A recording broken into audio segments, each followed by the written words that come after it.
La mayoría de la gente está convencida de que entiende el tiempo, lo siente, lo mira en el móvil, lo mide en un reloj. Y como puede decir han pasado 5 minutos, asume que ha capturado el misterio. Pero esa seguridad es un truco. El tiempo no es la sensación de cansancio, ni el sonido del tic-tac, ni la prisa antes de llegar tarde. Eso es tu cerebro intentando construir una historia ordenada con señales imperfectas. La metáfora favorita es esta: el tiempo es un río. Bonita cinematográfica.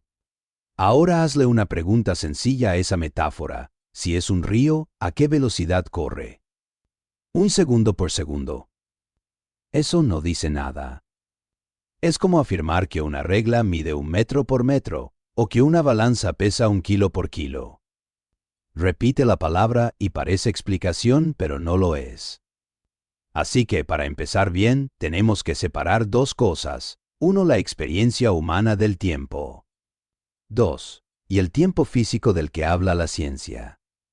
Tu reloj interno no es un reloj. Antes de entrar en relatividad y cosmología, hagamos un experimento doméstico. No requiere laboratorio, solo honestidad. Siéntate, no mires ninguna pantalla. Intenta estimar 60 segundos. Puedes contar mentalmente si quieres, o puedes sentir el minuto. Cuando creas que pasó, abre los ojos y mira el reloj real. A veces te sorprenderás por poco. A veces por mucho. ¿Por qué? Porque no tienes un reloj interno. Tienes una colección de estrategias. Hay personas que, al contar, se oyen a sí mismas. 1, 2, 3. Es casi como un susurro interno. Si alguien las interrumpe, la cadena se corta. Si intentan leer o hablar al mismo tiempo, se descarrilan. Otras personas no oyen números. Se apoyan en imágenes, un círculo que se completa, una barra de progreso, una secuencia de flashes. Y a veces pueden hacer otra tarea sencilla a la vez, porque su marcador no usa el mismo canal mental que el lenguaje. Y hay más variaciones. Algunos cuentan siguiendo el ritmo de su respiración, otros golpean un patrón con los dedos, otros se guían por la música imaginaria de una canción. Esto es importante por una razón simple. La sensación de duración no es una constante universal. Es una construcción. Tu cerebro fabrica tiempo vivido usando recursos que cambian según el estrés, el sueño, la cafeína, la emoción, el aburrimiento, la edad. 1 minuto en una sala de espera no se siente como 1 minuto en una conversación interesante, aunque el reloj de la pared jure que son iguales. Conclusión. Si quieres hablar del universo, no puedes usar tu intuición como instrumento de medición. ¿Cómo medimos el tiempo? En física, cuando un concepto es confuso, hacemos algo muy práctico, lo definimos por lo que hacemos con él. No preguntamos, ¿qué es el tiempo en esencia?, como si fuera un personaje escondido detrás de la realidad. Preguntamos, ¿cómo lo medimos? Y la respuesta es sorprendentemente simple. Lo medimos comparándolo con procesos repetibles. Un péndulo que oscila. Un cristal de cuarzo que vibra.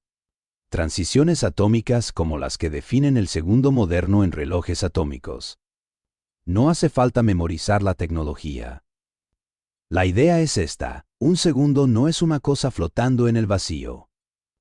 Es el nombre que damos a una cantidad fija de cambio en un sistema físico que podemos repetir y comparar. Por eso, cuando alguien dice aunque no hubiera nada, el tiempo seguiría pasando, está mezclando lenguaje cotidiano con física. Sin cambios, no hay marcadores. Sin marcadores, hablar de pasar pierde sentido operativo. No puedes contar si no existe nada que cuente. El tiempo no es un trabajador invisible. Otra trampa común viene del idioma. Decimos, el tiempo echó a perder la comida. El tiempo lo curó todo. El tiempo me hizo envejecer. Suena natural, pero en física es una frase vacía. El tiempo no hace cosas. No tiene manos. No entra a tu cocina, no estropea la leche, no arruga tu piel. Lo que cambia la leche son bacterias y reacciones químicas. Lo que cambia tu cuerpo es biología. Lo que cambia una montaña es erosión y gravedad. El tiempo es la contabilidad que usamos para registrar la velocidad de esos procesos. Decir el tiempo lo hizo se parece a decir los kilómetros construyeron la carretera. No, las máquinas la construyeron. Los kilómetros solo describen cuánto mide. Hasta aquí, el tiempo parece más humilde de lo que imaginabas. Una etiqueta, un sistema de orden, una escala para comparar cambios. Y entonces llega el giro. Relatividad, movimiento y gravedad. Durante siglos, el sentido común asumió esto. Un segundo es un segundo en cualquier parte. Si tienes dos relojes perfectos, deberían estar de acuerdo siempre, sin importar dónde estén o cómo se muevan. Eso parece obvio. Why is falso? En la realidad, dos relojes pueden separarse. Pueden marcar tiempos distintos aunque ambos funcionen correctamente. No por defectos, por cómo está construido el universo.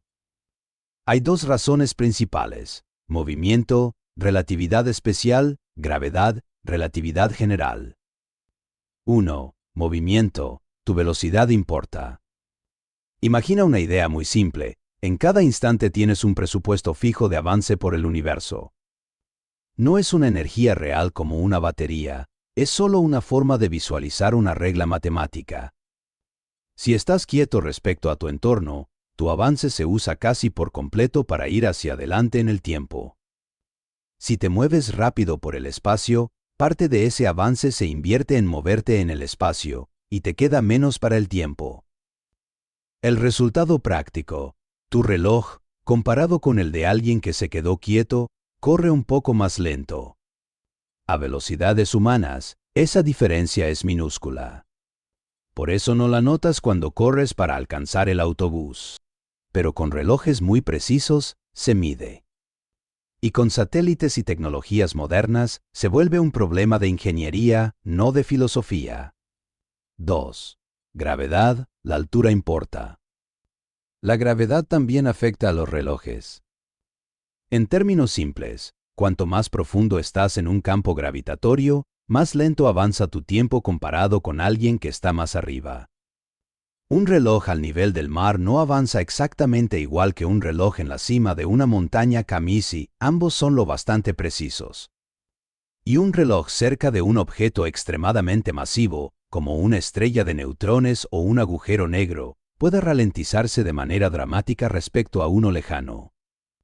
Esto suena exagerado, pero es medible. Y otra vez, es práctico. Los sistemas de navegación por satélite tienen que corregir estos efectos. Si no lo hicieran, tus coordenadas se desplazarían con el tiempo. No porque el teléfono se confunda, sino porque el universo no te regala un tiempo único para todos. Luz y el fin de la hora universal. Ahora empuja la idea al extremo, la velocidad máxima. La luz. La relatividad describe algo sorprendente. Para un rayo de luz, hablando de manera técnica, en su tiempo propio, el intervalo temporal es cero. No vive una secuencia de antes y después como tú. Desde ese punto de vista, emitir luz y absorberla ocurre sin espera. No intentes imaginarlo como una película. No funciona bien. Piensa en ello como una regla matemática que ha sido confirmada una y otra vez. El tiempo no es universal, y la luz ocupa un lugar especial en la estructura del espacio-tiempo. Con esto ya hemos destruido varias intuiciones, pero falta la que más duele. No existe una hora universal. En la vida diaria creemos que hay un presente global, que el universo, en algún sentido, comparte un mismo momento. Pero esa idea no sobrevive a la relatividad. Cambiemos el ejemplo clásico por uno diferente. Imagina dos espectáculos de fuegos artificiales en dos colinas separadas por kilómetros. La ciudad usa relojes sincronizados y decide: a las 22 exactas, ambos lanzan un destello blanco. Tú estás en un punto intermedio y por cómo te llega la luz, ajustas y confirmas que fueron simultáneos según tu marco de referencia. Ahora pasa un tren rápido que va hacia una de las colinas. Un pasajero en el tren mide el mismo evento con sus propios instrumentos. Y para él, los destellos no tienen por qué ser simultáneos. Puede concluir correctamente que uno ocurrió antes que el otro. ¿Quién tiene razón? Ambos, porque la simultaneidad depende del estado de movimiento. El universo no trae una etiqueta pegada que diga estos dos eventos son simultáneos para todos. Esa etiqueta la pone tu marco de referencia. Esto no significa que todo sea relativo de forma caótica. La causalidad que puede causar que se mantiene protegida por la velocidad de la luz. Pero tu idea intuitiva de ahora sí se rompe. Y cuando se rompe, surge una imagen aún más extraña. La flecha del tiempo, entropía y memoria. Hasta ahora hablamos de relojes. Pero tú sientes otra cosa. Sientes dirección. Sientes que el pasado está fijado y el futuro abierto. Puedes recordar el desayuno, pero no puedes recordar la cena. La cuestión es, ¿por qué sucede esto? Aquí hay un punto clave que confunde a casi todos. Muchas leyes básicas de la física funcionan igual si inviertes el tiempo. Si filmaras el movimiento de un planeta alrededor de una estrella y reprodujeras el video al revés, el movimiento seguiría obedeciendo las ecuaciones. Pero hay procesos cotidianos que gritan dirección. Por ejemplo, un vaso de cristal que cae y se rompe, una gota de tinta que se expande en agua, crema mezclándose en café caliente, humo dispersándose en una habitación. Si pones esos videos al revés, tu cerebro lo detecta de inmediato. Eso no pasa así, piensas. Y lo curioso es que la razón principal no es una prohibición mágica del tiempo. Es estadística. Hay muchas más maneras de estar mezclado que de estar separado. Muchas más maneras de estar roto que de estar entero. Muchísimas más maneras de tener la tinta distribuida que de tenerla concentrada en una gota perfecta. Cuando un sistema tiene muchas partículas que se mueven y se interactúan, es normal que pase de estados ordenados a estados más desordenados. A esto lo llamamos entropía, una forma de medir cuántas formas posibles puede tener un estado. En pocas palabras, el universo tiende hacia lo probable. Y esa tendencia crea la flecha del tiempo que tú sientes.